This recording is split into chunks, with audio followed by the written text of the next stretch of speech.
बच्चों, अब हम चर्चा करेंगे एक सारणी के बारे में। सारणी 1.1 में 10 लाख मिलियन हेक्टेयर की इकाइयों में भारत में कृषि क्षेत्र को दिखाया गया है। सारणी के नीचे दिए हुए आरेख चित्र में हम चित्रित करें। आरेख क्या दिखाता है, कक्षा में चर्चा करें। क्या सिंचाई के अंतर्गत आने वाले क्षेत्र को बढ़ाना आवश्यक है और क्यों? तो देखिए, आप सबसे पहले इंडेक्स देखिए बच्चों। 1.1 सारणी संबंधित वर्षों में जुताई क्षेत्र। तो 1950 और 51 में जुताई हुई थी 129 मिलियन हेक्टेयर, 90 और 91 में 157, 2001 156, 10 और 11 में 156, 11-12 में 156, 12-13 में 157, 13-14 में 156 और 14-15 में 155। आप इसको देखकर आंकड़ों को अंदाज़ा लगा सकते हैं कि 10, 11, 12, 13 इनमें तो सेम ही रहा है। जुताई क्षेत्र मिलियन हेक्टेयर इतना ही जोता गया है ना, लेकिन 13-14 में 56 और 14-15 में ये घटकर 155 रह गया। ठीक है, फिर देखिए ये रेशो देखिए आप नीचे एक मानचित्र के द्वारा इसको दर्शाया गया है। इसको सांख्यिकी निर्देशालय द्वारा दिए गए आंकड़ों के आधार पर तैयार किया गया। तो ये आप ग्राफ देखकर आइडिया लगा सकते हैं कि उत्पादन और उपज और जुताई क्षेत्र का लेवल क्या रहा है। आप पालनपुर में पैदा की जाने वाली फसलों के बारे में पढ़ चुके हैं। आप क्षेत्र में पैदा की जाने वाली फसलों की सूचना के आधार पर इस सारणी को अपने क्षेत्र में, आप जिस एरिया में रहते हैं बच्चों, उस एरिया में कौन कौन सी फसलें बोई जाती है, तो उन फसलों को आप इस नीचे जो ये इंडेक्स देख रहे हैं आप, इस इंडेक्स में इसको भरिए। कौन सी फसल किस किस माह में कब और किस माध्यम से तैयार की जाती है, आप इसको भरेंगे। ठीक है, सबसे पहले देखिए, आपने एक ही ज़मीन के टुकड़े से उत्पादन बढ़ाने का एक तरीका बहुविध फसल प्रणाली देखा। दूसरा तरीका अधिक उपज के लिए खेती में आधुनिक कृषि विधियों का उपयोग करना है। उपज को भूमि के किसी टुकड़े में एक ही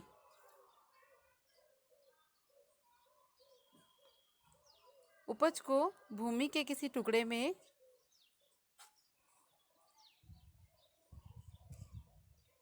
एक ही तरीका है बहुविध फसल प्रणाली। तो उपज को भूमि के किसी टुकड़े में एक ही मौसम में पैदा की गई फसलों के रूप में मापा जाता है, जिसे 1960 के दशक के मध्य तक खेती में पारंपरिक बीजों का प्रयोग किया जाता था, जिनकी उपज अपेक्षाकृत कम थी। परंपरागत बीजों को कम सिंचाई की आवश्यकता होती थी। किसान उर्वरकों के रूप में गाय के गोबर और प्राकृतिक खाद का उपयोग करते थे। ये सब किसानों के पास तत्काल ही उपलब्ध थे, इनको खरीदना नहीं पड़ता था बच्चों। ठीक है, गाय के गोबर वगैरह जो थे वो प्राकृतिक रूप से इनको मिल जाते थे, उसी को ये खेतों में इस्तेमाल कर लेते थे। 1960 के दशक के अंत में हरित क्रांति ने किसानों को अधिक उपज वाले बीजों के द्वारा, अधिक उपज मतलब HYV बीज यूज़ किए गए गेहूं में, और चावल की खेती करने के तरीके सिखाए इन बीजों के माध्यम से। परंपरागत बीजों की तुलना में जब HYV बीजों से एक ही पौधे से ज़्यादा, आप ये चित्र देखिए, आधुनिक कृषि के तरीके भी देख लीजिए आप। अधिक उपज वाले HYV बीज दिख रहे हैं आपको ये। उसके बाद आप नवीन टेक्नोलॉजी, ट्रैक्टर, उर्वरक, कीटनाशक और ये सिंचाई के साधन, नहरें, पंप सेट, बांध, बिजली, ये सब आधुनिक विधियां हैं कृषि करने के लिए। ठीक है, तो HYV बीजों से एक से ही अधिक पौधे तैयार किए जाते थे। आप इसमें क्या करेंगे, ये इंडेक्स आप देख रहे हैं ना, इसमें आप फसल का नाम लिखेंगे। जैसे आप जिस भी एरिया में रहते हैं, आप ग्रामीण अंचल में रहते हैं, तो आपके खेतों में कौन कौन सी फसलें तैयार होती है, तो फसल का नाम लिखोगे। ठीक है, किस महीने में बोई जाती है, जैसे रबी की फसल है, खरीफ की फसल है ना। और उसके अलावा जो आपके जायद की फसल है, 3 फसलें होती हैं, तो उन तीनों फसलों के महीने लिखेंगे आप, कब बोई जाती है और कब काटी जाती है। फिर आप किस माध्यम से सिंचाई कर रहे हो वो भी लिखना, कि वर्षा के पानी को इकट्ठा करके करते हैं या तालाब का पानी यूज़ करते हैं, या फिर आपने सिंचाई के लिए जो है कुएं खुदवा रखी है, नलकूप है, नहरें हैं, फव्वारे हैं, फाउंटेन पेन है, क्या क्या यूज़ कर रखा है वो सब आप इस इंडेक्स में भरना।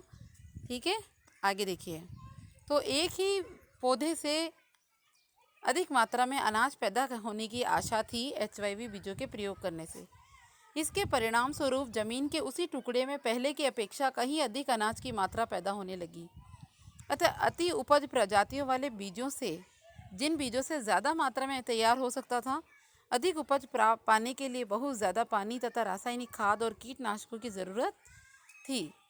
अधिक उपज केवल अति उपज प्रजातियों वाले बीजों, सिंचाई, रासायनिक उर्वरकों और कीटनाशकों, इन सब के मिलाने से ही संभव थी ज़्यादा मात्रा में उपज। ठीक है, अब आप कुछ क्षेत्र देखिए। भारत में पंजाब, हरियाणा, पश्चिमी उत्तर प्रदेश के किसानों ने खेती के आधुनिक तरीकों का सबसे पहले प्रयोग किया। समझ में आया? इन क्षेत्रों में किसानों ने खेतों में सिंचाई के लिए नलकूप और एचवाईवी बीजों, रासायनिक उर्वरकों, कीटनाशकों का प्रयोग किया।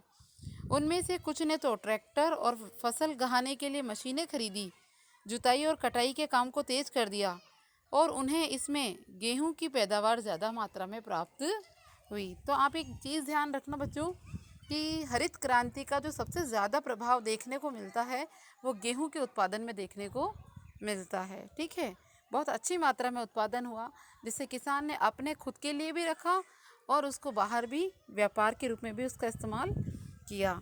पालमपुर में परंपरागत बीजों से गेहूं की उपज 1300 किलोग्राम प्रति हेक्टेयर थी और एचवाईवी बीजों से उपज 3200 किलोग्राम प्रति हेक्टेयर पहुंच गई। तो फ़र्क नज़र आया आपको? परंपरागत बीजों से गेहूं 1300 किलोग्राम ही प्राप्त हो रहा है परंपरागत से, ठीक है, लेकिन जब एचवाईवी रासायनिक बीजों का इस्तेमाल किया गया तो उत्पादन 3200 किलोग्राम। तो आप देखिए कितना बड़ा है ना, 1900 किलोग्राम बढ़ गया। तो बहुत अच्छी इंक्रीमेंट है ये। गेहूं के उत्पादन में बहुत अच्छी वृद्धि हुई है, आप समझ सकते हैं। किसानों के पास बाजार में बेचने को अब अधिशेष यानी बहुत ज़्यादा मात्रा में गेहूं बचने लग गया। फिर आप देखिए, आइए चर्चा करते हैं बहुविध फसल प्रणाली और खेती की आधुनिक विधियों में क्या अंतर है। बहुविध फसल प्रणाली का मतलब आप जानते हैं कि एक साथ बहुत सारी फसलें उगा दी जाती है, जैसे आलू को उगाया था। और खेती की आधुनिक विधियों का मतलब है एचवाईवी बीज और अच्छी क्वालिटी वाली खाद, रासायनिक उर्वरकों का इस्तेमाल करके, ट्रैक्टर का इस्तेमाल करके, थ्रेसर का इस्तेमाल करके और अच्छी मात्रा में मतलब कृषि के उत्पादन को बढ़ाया जा सकता है। तो दोनों में अंतर यही है। सारणी देखिए, भारत में हरित क्रांति के बाद गेहूं और दालों के उत्पादन का करोड़ टन इकाइयों में उत्पादन दिखाया गया। तो देखिए आप सारणी में, मैं बोलती हूँ, आप इसे समझना, सुनना, ठीक है। 65 और 66 में दालों का उत्पादन 10 और गेहूं का उत्पादन 10, 70 71 12 24, 80 81 11 36, 90 91 14 और 55, 2000 2001 11 70, 2010 11 18 87, 12 13 18 94, 13 14 19 96, 14 15 17 87, 15 16 17 94, 16 17 23 99 और 17 18 24 97। तो आप देखो कि दालों का उत्पादन किस वर्ष सबसे ज़्यादा रहा है, तो 17 18 में रहा है। समझ में आ रहा है आपको? फिर गेहूं का उत्पादन देखेंगे आप, तो गेहूं का उत्पादन आप देखिए 14 15 से लगातार ही बढ़ रहा है, 12 13 से ही बढ़ रहा है, 94 96, ठीक है, अच्छा उत्पादन हुआ यहाँ पे। और 16 17 में तो 99। कुल मिलाकर सबसे ज़्यादा जो परिवर्तन नज़र आया उत्पादन में, वो आप गेहूं के उत्पादन में ही, इन आंकड़ों के माध्यम से आप ये बात समझ सकते हैं। ठीक है, एक आरेख बनाकर बताइए, क्या हरित क्रांति दोनों फसलों के लिए समान रूप से सफल सिद्ध हुई है? तो मेरी नज़र में दोनों फसलों के लिए हरित क्रांति सफल सिद्ध नहीं हुई। हरित क्रांति का सबसे ज़्यादा जो प्रभाव है बच्चों, वो गेहूं पर देखने को मिला है। गेहूं के उत्पादन में अचूक वृद्धि हुई है गेहूं के उत्पादन में, इससे ये व्यापार करने के लिए भी बच गया है। ठीक है, आधुनिक कृषि विधियों को अपनाने वाले किसानों के लिए आवश्यक कार्यशील पूंजी क्या है? कार्यशील पूंजी बच्चों आप समझ सकते हैं, जैसे ट्रैक्टर है तो ट्रैक्टर उसकी खुद की चल अचल पूंजी है। ठीक है, उसके अलावा कुएं खोद रखे हैं, उसके अलावा उसने जो भी खुद अपनी पैसों से खरीद कर अपने पास संजो के रखा है, वो सब उसकी कार्यशील पूंजी मानी जाती है। जैसे घर के सारे लोग काम करने लग जाते हैं तो सब कार्यशील पूंजी में ही आएंगे। पहले की तुलना में कृषि की आधुनिक विधियों के लिए किसानों को अधिक नकद की ज़रूरत पड़ती थी। क्यों?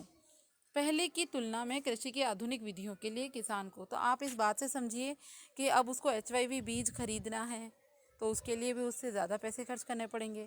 ट्रैक्टर खरीदना है, थ्रेसर खरीदना है, और उसके अलावा भी कुएं या नलकूप या सिंचाई के साधन इस्तेमाल करने हैं, तो इन सब में पूंजी तो इस्तेमाल करनी ही होगी, और पूंजी के बिना कुछ भी पॉसिबल नहीं है। आप जानते हैं ये बात, इसीलिए नगद ज़्यादा ज़रूरी है और नगद के लिए बैंक खुले हैं। सुझाई गई क्रियाएं देखिए आप।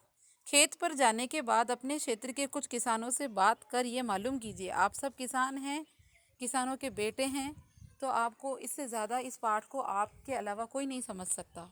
सबसे पहले देखिए, आधुनिक या परंपरागत और मिश्रित खेती की इन विधियों में से किसान किसका प्रयोग करते हैं? एक टिप्पणी लिखिए, आप लिखेंगे खुद ही इसको। सिंचाई के क्या स्रोत इस्तेमाल करते हैं? कृषि भूमि के कितने भाग सिंचाई में होते हैं? किसान अपने लिए आवश्यक आगत कहाँ से प्राप्त करते हैं? तो पैसा कहाँ से प्राप्त करते हैं, आगत का मतलब, ठीक है। क्या भूमि ये धारण कर पाएगी, हम इसको पढ़ेंगे। आप सबसे पहले तो ये जान लीजिए कि जो भूमि है वो एक प्राकृतिक संसाधन है, ठीक है। अतः इसका सावधानीपूर्ण प्रयोग करने की ज़रूरत है। वैज्ञानिक रिपोर्टों से संकेत मिलता है कि खेती की आधुनिक कृषि विधियों ने प्राकृतिक संसाधन आधार का अति उपयोग किया। अनेक क्षेत्रों में हरित क्रांति के कारण उर्वरकों के अधिक प्रयोग से मिट्टी की उर्वरता कम हो गई। किसानों ने क्या किया बच्चों, ज़्यादा लालच बुरी बला होती है, आपको पता है। ज़्यादा लालच यानी ज़्यादा उत्पादन करना चाहते थे तो ज़्यादा मात्रा में भूमि के अंदर उर्वरक डालना शुरू किया। उससे क्या हुआ, भूमि ने एक बार तो बहुत अच्छा प्रोडक्शन दे दिया, बहुत अच्छा उत्पादन दे दिया, लेकिन अगली बार जब उन्होंने यही वापस दोहराया तो भूमि की उत्पादन क्षमता में कमी आई। भूमि अपनी उर्वरक क्षमता खो बैठी है, तो ये सब नुकसान भी झेलना पड़ेगा। अनेक क्षेत्रों में हरित क्रांति के कारण उर्वरकों के अधिक प्रयोग से मिट्टी की उर्वरता कम हो गई है। नलकूपों से सिंचाई के कारण भूमि जल के सतत प्रयोग से भूमि जल स्तर कम हो गया है। मिट्टी की उर्वरकता और भूम जल जैसे संसाधन कई वर्षों में बनते हैं। आप जानते हैं नलकूप है, पानी के संसाधन हैं, ये एक दिन में तैयार नहीं होते, ये वर्षों से बने हुए हैं और आज इनका इस्तेमाल किया जाना चाहिए। मिट्टी की उर्वरकता और भूम जल जैसे साधन कई वर्षों में बनते हैं, एक बार अगर ये नष्ट हो गए तो पुनर्जीवन करना बहुत ही कठिन है। कृषि का भावी विकास सुनिश्चित करने के लिए हमें पर्यावरण की देखभाल करनी चाहिए। तो बहुत अच्छी बातें हैं, क्या भूमि ये धारण कर पाएगी, बिल्कुल सही है। अखबारों पत्रिकाओं में से पाठ में दी गई रिपोर्ट पढ़ने के बाद कृषि मंत्री को ये बताते हुए अपने शब्दों में एक पत्र लिखिए कि कैसे रासायनिक उर्वरकों का प्रयोग हानिकारक हो सकता है। तो आप समझ रहे हैं, मैंने अभी आपको बताया कि ज़्यादा मात्रा में अगर केमिकल चीज़ों का यूज़ करेंगे तो भूमि आपको उत्पादन एक बार तो अच्छा देगी, लेकिन उसके बाद जो भूमि की उर्वरक क्षमता है वो धीरे धीरे नष्ट होती जाएगी, और एक समय ऐसा आएगा जब भूमि बिल्कुल बंजर बन जाएगी और उसमें कोई भी उसमें उपज तैयार नहीं होगी, तो नुकसान ही है। आप इसे और अच्छे से अपनी तरीके से लिख सकते हैं। फिर देखिए, पालमपुर गांव कृषि भूमि का वितरण। तो ये इस प्रकार से आप देख रहे हैं चित्र को, ये इस प्रकार से अलग अलग खानों में खेती की गई है। बहुविध प्रणाली का इस्तेमाल है, ये कृषि का वितरण है। ये रासायनिक उर्वरक ऐसे खनिज देते हैं जो पानी में घुल जाते हैं, पौधों को तुरंत उपलब्ध हो जाते हैं, लेकिन मिट्टी इन्हें लंबे समय तक धारण नहीं कर सकती। मिट्टी से निकलकर भूम जल, नदियों, तालाबों सबको प्रदूषित कर देते हैं ये रासायनिक तत्व। रासायनिक उर्वरक मिट्टी में उपस्थित जीवाणुओं और सूक्ष्म अवयवों को नष्ट कर सकते हैं। इसका अर्थ है इनके उपयोग में कुछ समय बाद मिट्टी पहले की तुलना में कम उपजाऊ रह जाएगी। आपको समझ में आ गई होगी अब ये बात। फिर देखिए, देश में रासायनिक खाद का सबसे अधिक उपयोग कहाँ हो रहा है? पंजाब। बहुत ही ज़रूरी बात बोली है इसने। देश में रासायनिक खाद का सबसे अधिक उपयोग जो है वो पंजाब में हो रहा है। रासायनिक खाद के निरंतर प्रयोग ने मिट्टी की गुणवत्ता को, क्वालिटी को कम कर दिया है।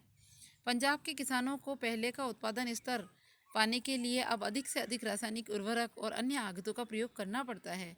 इसका मतलब है वहाँ खेती की लागत बहुत तेज़ी से बढ़ रही है। फिर देखिए आप, पालमपुर में किसानों में भूमि किस प्रकार बटी हुई है। आपने ये जान लिया होगा कि खेती के लिए भूमि कितनी महत्वपूर्ण है। दुर्भाग्यवश खेती के काम में लगे सभी लोगों के पास खेती के लिए पर्याप्त भूमि नहीं है। आप जानते हैं हर आदमी के पास अपनी खुद की भूमि नहीं है। किसान जिसके पास अपनी भूमि है वो खुद नहीं जोतते, वो भी लोगों से जुतवाते हैं, और जिनके पास नहीं है वो दूसरों के खेतों में जाकर काम करते हैं। पालमपुर में 450 परिवारों में लगभग एक तिहाई अर्थात 150 परिवारों के पास खेती के लिए भूमि नहीं है। अधिकांशतः दलित फैमिलियां हैं। बाकी परिवारों में से 240 परिवार है जिनके पास खुद की भूमि है। 2 हेक्टेयर से कम क्षेत्रफल वाले छोटी भूमि के टुकड़ों पर खेती करते हैं। भूमि के ऐसे टुकड़ों पर खेती करने से किसानों के परिवारों को पर्याप्त आमदनी प्राप्त नहीं होती। ठीक है। 1960 में कृषक गोविंद के पास 2.25 हेक्टेयर अधिकतर असिंचित भूमि थी। गोविंद अपने तीनों पुत्रों की मदद से भूमि पर खेती करता था। यद्यपि वे बहुत आराम से नहीं रह रहे थे, लेकिन परिवार अपनी एक भैंस से होने वाली कुछ अतिरिक्त आय के द्वारा अपना गुजारा कर रहा था। गोविंद की मृत्यु के बाद ये भूमि उसके 3 पुत्रों के बीच में बांट दी गई। ठीक है। प्रत्येक के पास अब केवल 0.75 हेक्टेयर भूमि का टुकड़ा था। परंतु अब बेहतर सिंचाई व्यवस्था और खेती की आधुनिक विधियों के बावजूद गोविंद के बेटे अपनी जमीन से गुजारा नहीं कर पा रहे थे। वर्ष के कुछ भाग में उन्हें अतिरिक्त कार्य भी ढूंढना पड़ता था, क्योंकि खेती करने का अपना एक टाइम होता है। मौसमी प्रक्रिया के आधार पर खेती संभव है, आप जानते हैं। तो बाद का समय क्या करेंगे? तो बाद के समय के लिए फिर गोविंद के परिवार को कोई दूसरा कार्य ढूंढना पड़ता था। ठीक है। चित्र में आप एक गांव के चारों ओर बिखरे हुए भूमि के छोटे छोटे टुकड़ों को देख सकते हैं।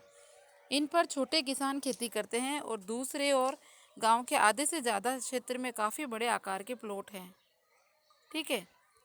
पालमपुर में मझोले और बड़े किसानों के 60 परिवार हैं जो 2 हेक्टेयर से अधिक भूमि पर खेती करते हैं। कुछ बड़े किसानों के पास 10 हेक्टेयर भूमि है या ज़्यादा मात्रा में भूमि है। ठीक है। आप चित्र देख सकते हैं। ये देखिए आप चित्र, किस प्रकार से खेती हो रही है, किस प्रकार बीजों का वितरण है। खेतों में कार्य, गेहूं की फसल कटाई, बीज बोना, कीटनाशक का छिड़काव, आधुनिक परंपरागत विधियों से फसलों की जुताई हो रही है। ठीक है। चित्र 1.5 में क्या तुम छोटे किसानों द्वारा खेती में प्रयुक्त भूमि को छायांकित कर सकते हो? किसानों के इतने अधिक परिवार भूमि के इतने छोटे प्लॉटों पर क्यों खेती करते हैं? भारत में किसानों और उनके द्वारा खेती में प्रयुक्त भूमि का वितरण दे रखा है, ये आप देखिए। मंझोले और बड़े कृषक 2 हेक्टेयर से अधिक, तो आप देख रहे हैं कृषि क्षेत्र 55% और 46% जो है आप देख रहे हैं कृषकों की संख्या। 15% सीमांत और छोटे किसान हैं। 2 हेक्टेयर से भी कम भूमि है इनके पास में। ठीक है। तो क्या आप इस बात से सहमत हैं कि पालमपुर में कृषि भूमि का वितरण असमान है? क्या भारत में भी ऐसी स्थिति है? व्याख्या कीजिए। तो बिल्कुल भारत में भी ऐसी स्थिति है भाई। भारत में भी ऐसी ही स्थिति देखने को मिलती है।